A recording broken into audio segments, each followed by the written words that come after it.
आज हम स्टार्ट करेंगे हमारा 5th चैप्टर का सेकंड एक्सरसाइज। बराबर है। तो हमने 5.1 देख लिया है, किसी को कोई डाउट होएगा तो वो पूछ सकता है। ठीक है, चलो देखो क्या बोला है क्वेश्चन नंबर 1।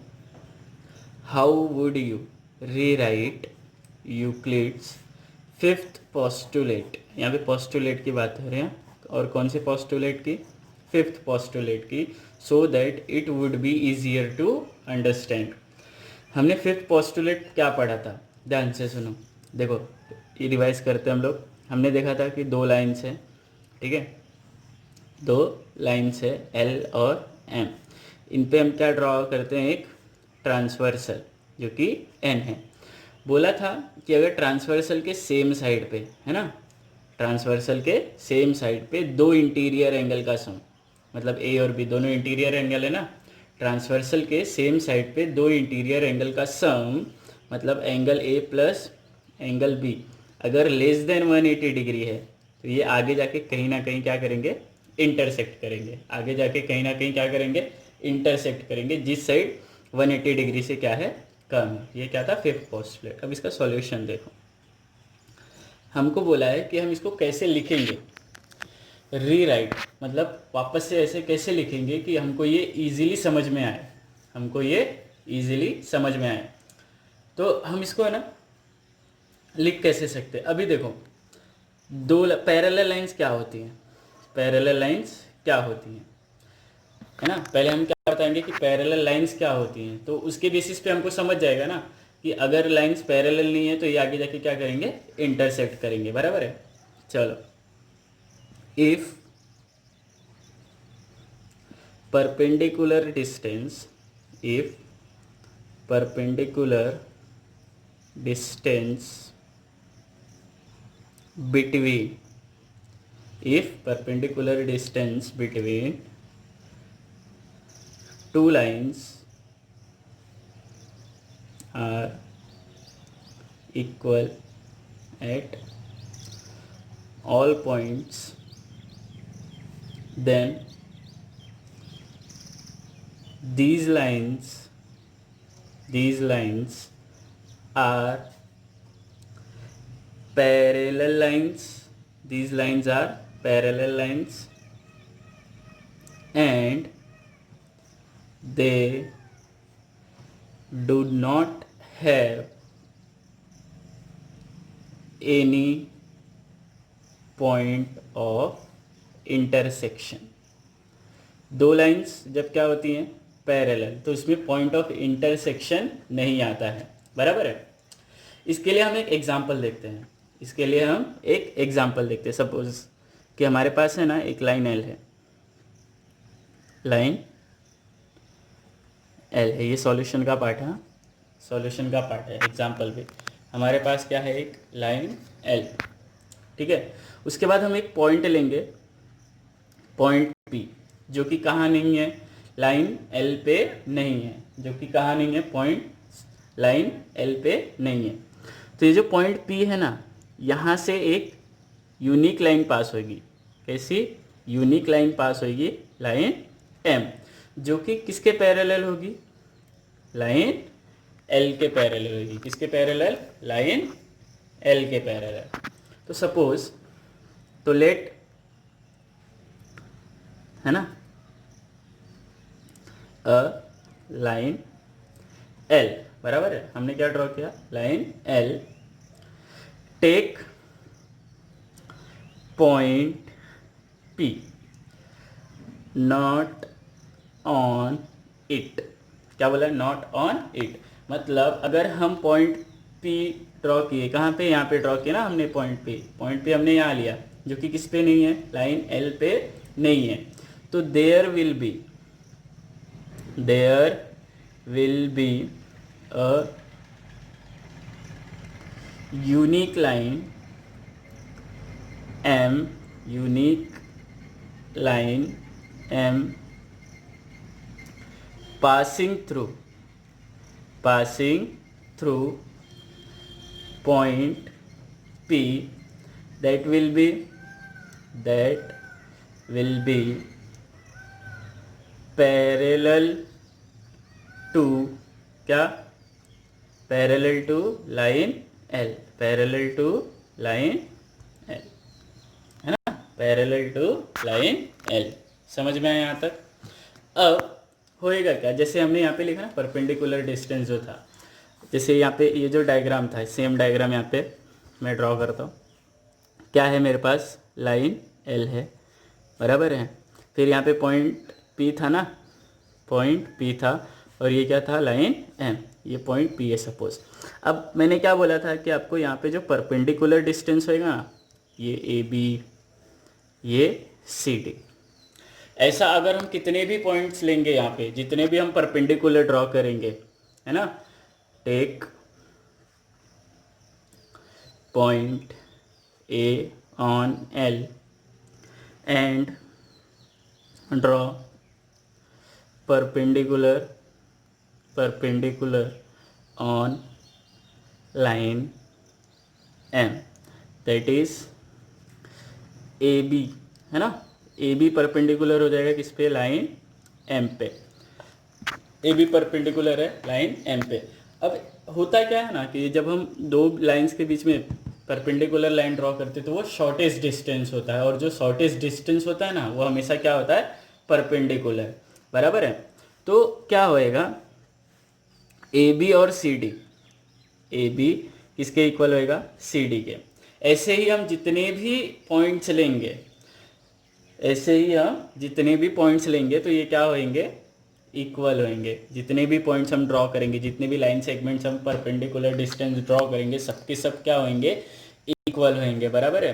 तो इससे हमको क्या समझ में आता है कि A B and CD are shortest distance between line L and M, है ना, ये क्या है, शॉर्टेस्ट डिस्टेंस। तो देयरफॉर क्या होएगा, therefore line L parallel to line M। तो अगर ये पैरेलल है तो हमको ये समझ में आता है ना कि अगर ये पैरेलल नहीं होंगे तो यूक्लिड का जो फिफ्थ पोस्टुलेट है, अगर ये पैरेलल नहीं है तो ये हमको क्या मिल जाएगा, यूक्लिड का फिफ्थ पोस्टुलेट, क्योंकि ये आगे जाके कहीं ना कहीं इंटरसेक्ट करने वाले हैं। समझ में आया आपको पहला क्वेश्चन? नहीं समझ में आया तो इसको वापस देखना, ठीक है, और कोई डाउट रहेगा तो पूछो। अब आखिरी क्वेश्चन ये चैप्टर का क्या बोल रहा है, देखो कि does Euclid's postulate imply the existence of parallel lines. हमने ये जो फिफ्थ पोस्टुलेट पढ़ा अभी, फिफ्थ पोस्टुलेट क्या बोलता है कि दो लाइंस हैं, ठीक है, दो लाइंस हैं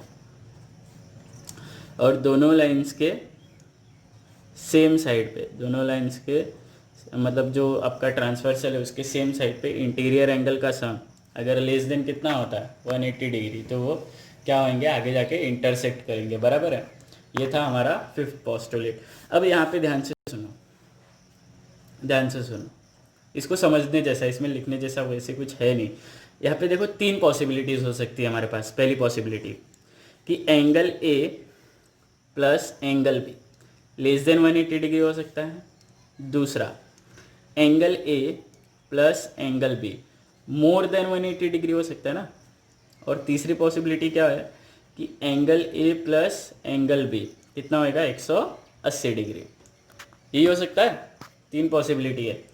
अब अगर हम पहली पॉसिबिलिटी के हिसाब से जाए, इसको मैं एंगल सी और इसको एंगल डी ले लेता हूँ। पहली पॉसिबिलिटी के हिसाब से अगर मैं जाता हूँ, ध्यान से सुनना, एंगल ए और एंगल बी कितना है, 180 डिग्री से कम है। एंगल ए और एंगल बी कितना है, 180 डिग्री से कम है। तो क्या होएगा, तो ये जो है ये आगे जाके इंटरसेक्ट करेंगे, मतलब ये पैरेलल नहीं है, मतलब ये पैरेलल नहीं है। समझ में आया? Angle A plus angle B अगर 180 डिग्री से कम है तो ये आगे जाके इंटरसेक्ट करेगा। ऐसा कौन बोलता है, पोस्टुलेट बोलता है। फिफ्थ पोस्टुलेट है ना यूक्लिड का। तो अगर ये angle A plus angle B 180 degree से कम है तो लाइन एल और एम आगे जाके क्या करेंगे, इंटरसेक्ट करेंगे। उसके बाद अगर एंगल ए और एंगल बी 180 डिग्री से ज़्यादा है, ध्यान से सुनो, ये एंगल और ये एंगल कितना होएगा बोलो, 180 डिग्री ना। ये एंगल और ये एंगल भी कितना होएगा, 180 डिग्री। अगर एंगल ए और एंगल बी अगर मैं चारों को ऐड कर दूँ सी और डी को भी, तो ये कितना होगा टोटल 360।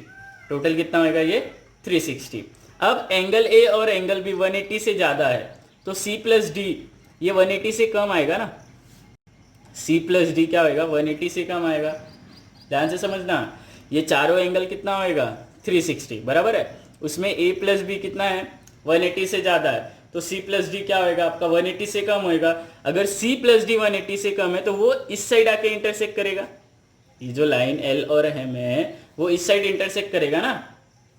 मतलब अगर ज़्यादा है तो भी इंटरसेक्ट हो रहा है, कम है तो भी इंटरसेक्ट हो रहा है। मतलब कि अगर इक्वल होएगा, अगर इक्वल होएगा तो ही क्या होएगा, ये दोनों लाइंस क्या होंगी पैरेलल बराबर है। तो देयर आर 3 पॉसिबिलिटी। अब इसका सॉल्यूशन लिखना कैसे है, तो देयर आर 3 पॉसिबिलिटीज। 3 पॉसिबिलिटीज। पहला angle A plus angle B कितना होएगा less than 180 degree. Then the lines will intersect, है ना, lines will intersect according to क्या बोला है, according to fifth postulate, according to fifth postulate. अब सेकेंड पॉसिबिलिटीज जो है, सेकेंड पॉसिबिलिटीज ये फर्स्ट होगी, है ना, ये सेकेंड पॉसिबिलिटी। सेकेंड पॉसिबिलिटी क्या होएगी कि angle A plus angle be more than 180 होएगा। अगर एंगल ए और एंगल बी मोर देन 180 है तो एंगल सी और एंगल डी, ये डायग्राम भी बनाना है अपने को, एंगल सी और एंगल डी क्या होएगा 180 से कम होएगा। तो then angle C plus angle D will be less than 180 degree. तो देयरफॉर या फिर therefore lines will intersect, lines will intersect on the side of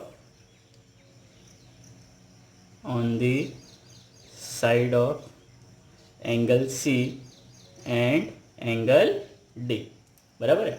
अगर 180 से कम है, अगर ये दोनों पॉसिबिलिटी पॉसिबल नहीं है तो तीसरी पॉसिबिलिटी पॉसिबल है। देखो जैसे एक स्टूडेंट है, उसने एग्ज़ाम दिया तो या तो वो पास होएगा, है ना, या तो वो फेल होएगा। दो ही पॉसिबिलिटी है ना, या तो पास होएगा या तो फेल होएगा। अगर एग्ज़ाम देगा तो, अगर ना ही वो पास है ना ही वो फेल है, मतलब उसने क्या किया है, एग्ज़ाम ही नहीं दिया है, वो क्या था, अब्सेंट था। वो क्या था, अब्सेंट था। अगर वो अब्सेंट है मतलब ये angle A plus angle B अगर इक्वल टू 180 डिग्री है तो क्या होगी, लाइन्स क्या होंगी, पैरेलल होंगी। तो there is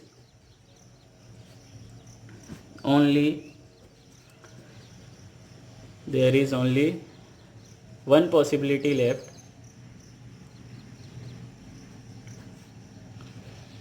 there is only one possibility left, that is the lines will be parallel, the lines will be parallel if angle A plus angle B is equal to 180 degree. तो therefore Euclid's postulate